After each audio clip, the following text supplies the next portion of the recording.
Welcome to our Jordenheim Combat Guide. Here we explore the way you and your friends can use the Jordenheim combat systems in a quick and fun way. Before we start the example, there are a few important things that will help with understanding how combat works. The way attacking, defense pools, threat and other actions work. To start, we're going to look at the character sheet, since this is the place we will find all the stats that we need.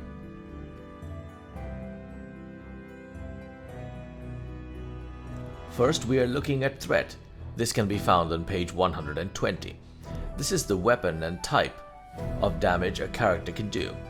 This will mostly involve the type of weapon you use, but unarmed attacks or basic ranged attacks like throwing rocks will give you a D4.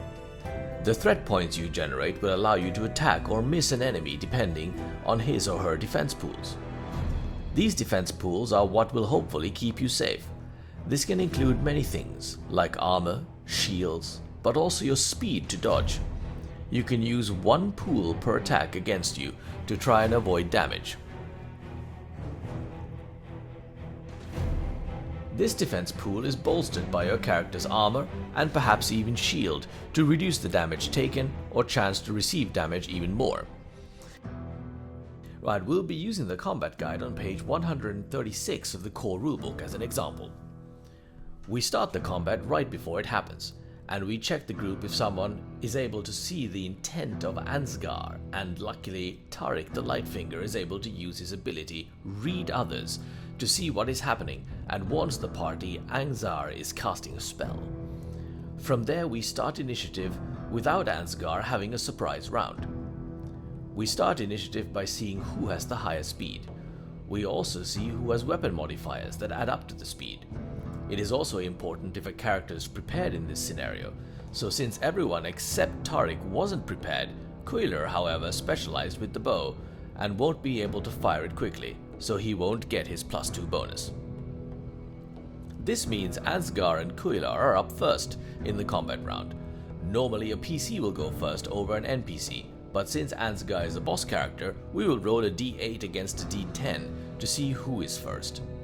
Ansgar wins the contest and casts the spell Interdiction. He rolls his occultism D8 to cast the spell and gets a 5. Able to cast the spell, he surrounds the player with the spell, making them unable to escape. Quiller is next, shooting an arrow. He now rolls his archery D8 and bows D6 and gets an 11 in total. Ansgar uses his speed defense and tries to dodge away, but fails by 1. With the guards getting close to the party, Tarik uses this turn to prepare himself, using the skullduggery and acrobatic skills. The guards attack Tarik afterwards, which he can easily dodge thanks to his preparations in his own turn. The rest of the guards fire arrows at the rest of the party, depleting Astrid's defense pool and hitting her for 5 threat. Right, Wiria uses her staff for protection, spending 1 devotion point to shield herself with an extra d6, and uses her brawling defense pool of 1d4 to ward off the rest of the damage. But since she rolled a 1 on her magic defense, 1 arrow flies through her defense, hitting her in her torso, after which she goes down. Astrid has 3 points in enhanced magic defense, thanks to which she uses to giving her an extra d8 of magic defense, blocking the final crossbow bolt, leaving her with just 3 defense points left. After which it's Eagle's and Astrid's turn, on which Eagle fires a spell shooting an arrow hitting one of the guards with a d8 in occult damage, killing the guard. Astrid, however, using her turn to cast Clairvoyance to see what the DM is up to, and to her it is revealed that there are reinforcements coming from the shroud near the tower they are in. After this she yells "Run!"